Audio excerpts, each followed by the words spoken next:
What's up, guys? This is Matt Ramsey with the Octave Higher East Voice Studio. This is Octave Higher TV, and today we're talking about how you can figure out what your range is. Let's get it started.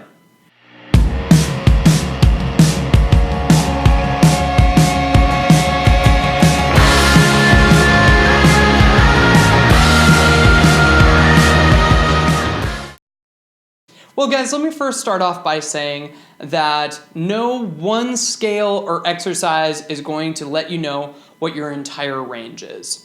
The reason is simply because when you start to enter vocal training, start taking some voice lessons, start doing some different exercises, you'll find that range can be a very, very kind of flexible thing. And I actually do mean that literally in terms of if you imagine that the vocal cords are these rubber bands right here, then oftentimes the exercises that we're working on are allowing those cords to stretch and thin in order to get up to some of those higher notes. Now, interestingly, at the bottom end of your voice, it's like you can only really get the vocal cords to slacken so much. So whereas the very bottom of your range, or the lowest note that you can possibly hit, is oftentimes pretty steady, oftentimes when you enter vocal training, there's almost a limitless amount of notes on top that you can start hitting. Now, as far as range goes, at the Institute for Vocal Advancement, we don't recognize range as a place of how low you can go or how high you can go. We recognize range as the set of notes where you start to encounter your first passage or your bridge. Now, the bridge is the place where you're starting to transition from more of a chesty, kind of dominant sound to more of the head voice or head voice register dominant sound, kind of like the whoo, wee, stuff like that. And if you have any questions about that, look at some of the previous videos where we're talking about what is the difference between head voice and falsetto, and that'll start to give you an idea. Again, the passage is a place where we start to define what your actual range is. So oftentimes what you'll see is range isn't so much determinant by how low or how high you can sing. It has to do with where you start to switch your different registers, and oftentimes where you start to have some problems there. So what I'd like to do today is I'd like to give you just a little bit of kind of a home test that you can kind of run on yourself. It's kind of a diagnostic or an assessment tool that you can start to hear what your voice is like as you start to sing throughout your range. First, we're going to go ahead and start playing the keys in terms of what guys normally tend to sing, and then we're going to start playing the keys in terms of what females tend to sing.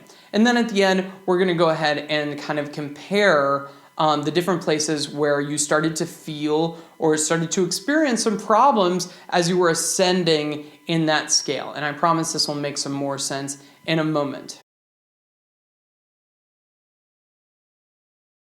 All right, guys, so we're going to go ahead and get started by playing a couple assessment scales. So if you're a male singer and you've got kind of a medium to low or a medium to high voice, this D3 is a good place to get started right here. And the best thing to do is just go ahead and say ah, ah, ah. Now you can say that there. Now you're going to say that along with the scale like this. Ah, that's a little bit low for me. My voice is a little bit higher, so this is comfortable for me. Ah, you're going to go ahead and do the same thing right down here. So I'm going to just go ahead and play the piano so that you can sing along with it on your own time at home. 2, 3, go.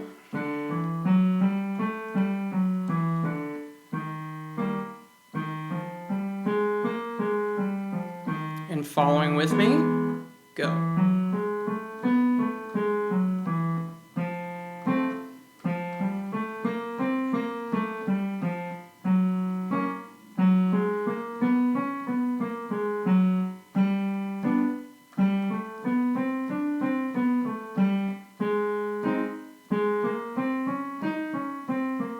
This is going to be E4 on top.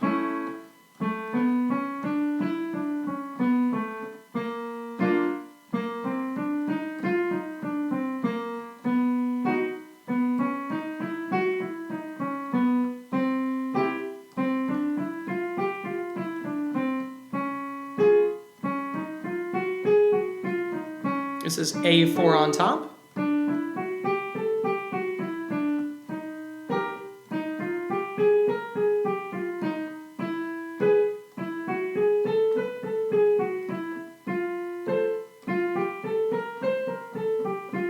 Great. Now, when you finish with that, I would recommend taking a listen, recording that, and you singing along with that scale so that you can better start to listen to yourself and start training yourself to hear for how your voice reacts to singing this scale. Next, let's go ahead and work with female singers. So most female singers, medium to low or medium to high female singers, I would start them right about here. And this is G3 right here. So we're gonna go ahead and get started. In my voice, it would sound like this. Ah.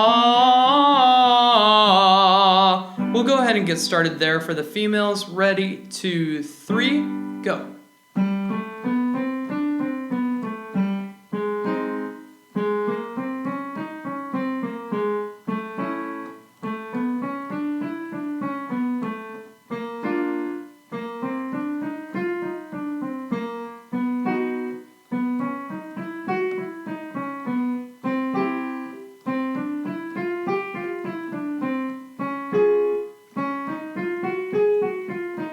And this is A4 on top.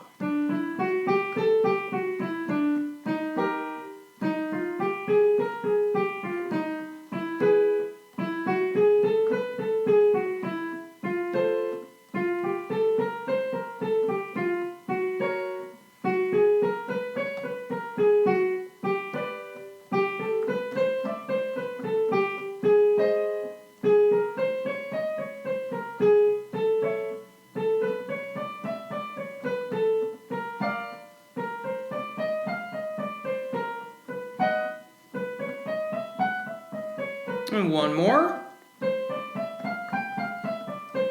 Great job. Again, I would recommend recording this so that you can start listening to yourself saying the scale as well. All right, and let's go ahead to the where it all comes out in the wash, and so we can start to determine your voice type. Now, what did we find here? When we go ahead and kind of look back over what you just accomplished and were just singing along with, you may have noticed that you started to encounter some trouble as you started ascending in pitch. This is usually called the bridging or the passage that you're starting to hit. And in that place is where you start to make some minor adjustments in your voice, or maybe some dramatic adjustments in your voice as you go from the bottom to the top end of your voice. Now, if you're a male singer and you tended to have the most trouble at about an E4, which is this note right here, then this is a very, very common place to start experiencing problems. And this means that you are, along with probably 90% of other men, in a tenor voice. You have a tenor voice type, which means not that you can sing super high or you can't sing super low like a bass would, but that you start that bridging process at that place, at that E. Now, why is that useful for you? It's useful so that you know, in relation to your voice, how much of your voice is on the bottom, how much of your voice is on the top. Most guys tend to have about 1/3 of their voice at the top end and about 2/3 or a larger proportion at the bottom end of their voice. So if you start to go into that head voice around that E4 area from E, F, F sharp, and G, then you know that you've still got at least another third that you can realistically work on. With most of my tenor students, I try to get them up to a C. Now, if you happen to experience more problems around the A below that, you may belong to a much more rare voice type, which would be the bass or the baritone level. Now, just like the tenor started that bridging process around that E, soprano singers will tend to start that bridging process around that A right there, and that is A4. So in that particular place, that's where most female singers, probably again about 90% of female singers, will experience some sort of problem as they're hitting that A, B flat, B natural, and C right there, up to C5. So A4 to C5.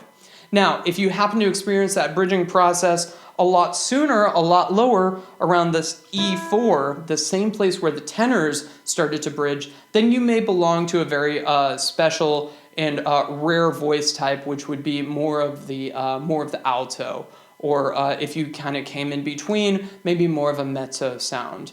Overall, I hope that this gives you kind of a good idea about statistically where most voices tend to fall, in that 90% of males are some sort of tenor, 90% of females are some sort of a soprano. Now, why is that good to know? That's good to know because a whole lot of guys and gals out there go around thinking that just because they can sing low, that means that they're some special voice type, and that means that they can't sing high notes. Oftentimes, most of these people can sing high notes. It's just because of their mindset that, oh man, there's no way that I can get up there in the first place. I'm an alto or I'm a bass. Is in effect kind of copping out and admitting the full responsibility and taking on that responsibility of being able to sing high notes like a tenor or a soprano. So if you tested yourself and you found that you're a tenor or a soprano, there's no excuses. Get your butt in here and work hard. Guys, I'll see you next week. Bye.